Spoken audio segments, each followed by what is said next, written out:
او دغه اصلاح د نفس دا په مخالفت د خواهشاتو د نفس سره راځي. نفس د انسان په اصل ذات کې د حضرت یوسف علیه نبی علیه السلام په واقع کې که موږ ګورو د 14 سپارې سر هغه وما ابرئ نفسي ان النفس لاماره بالسوء. نفس په اصل ذات کې چې اصلاح نه شوی انسان امر کوي په ګناه باندې.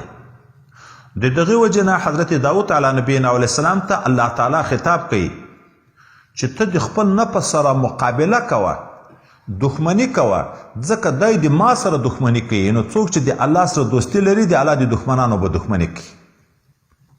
او دښمني د نفس دا ده چې د نفس خواهشات ترک کړي.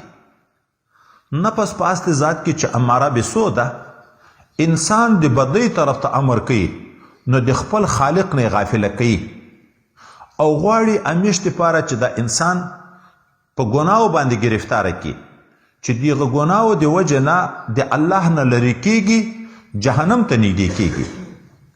او چې ته د نفس مقابله شروع کړې او ګناه غواړي نفس ته ګناه نه کوي، اطاعت نه غواړي نفس ته اطاعت کوي، شریعت باندې عمل دی نه غواړي ته عمل شروع کړې، دی ګناه کول غواړي ته ګناه ترک کړې، نو نفس په دغه باندې اصلاح کیږي. ورسره اسانه طریقه د ذکر هم ورسره راغله.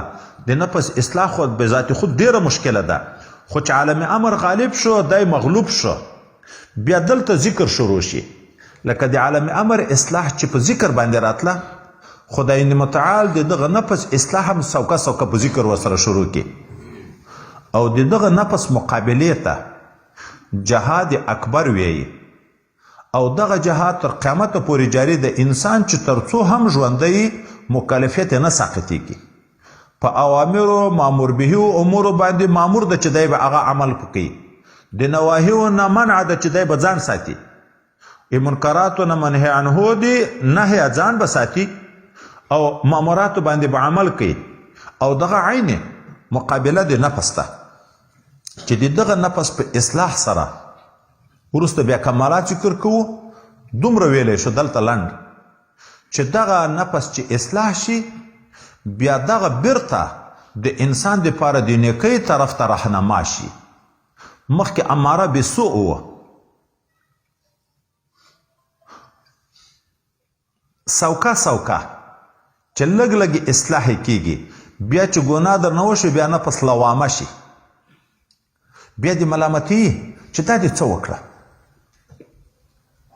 قرآن والنفس اللوامه بیا چې لږ پسې اصلاح شي دغه نفس مطمئنه وګرځي د خدای پاک په عبادت، بلکې په قضا د رب، په ذکر د رب، په طاعت د رب کې دته اطمینان پیدا شي، نفس مطمئنه وګرځي. او بیا چې په طاعت او عبادت کې دغه نفس اطمینان راغی، وخت ټول په عبادت کې تیری، بیا دغه نفس د الله پر قضا باندې راضي شي چې څه که مرض ده، که مسکنت ده، که هر څه پیښیږي د الله تعالی د طرف نه په هغه باندې راضي شي، نفس راضیه شي. او چې کله بنده د الله تعالی په تقدیر د الله په قضا راضي شو نو الله د ده نه راضي شي، بیا دغه نفس مرضیه وګرځي. اماره بالسوء ده، بیا لوامه ده، بیا مطمئنه ده، بیا راضیه ده، بیا مرضیه ده. او بیا دغه نفس عبودی شي، د خدای پاک به عبادت ته تیار شي، غلامی خپل اصل حقیقت ته لاړ شي. موږ عبد الله یو، عباد یو، غلامان یو، غلامان.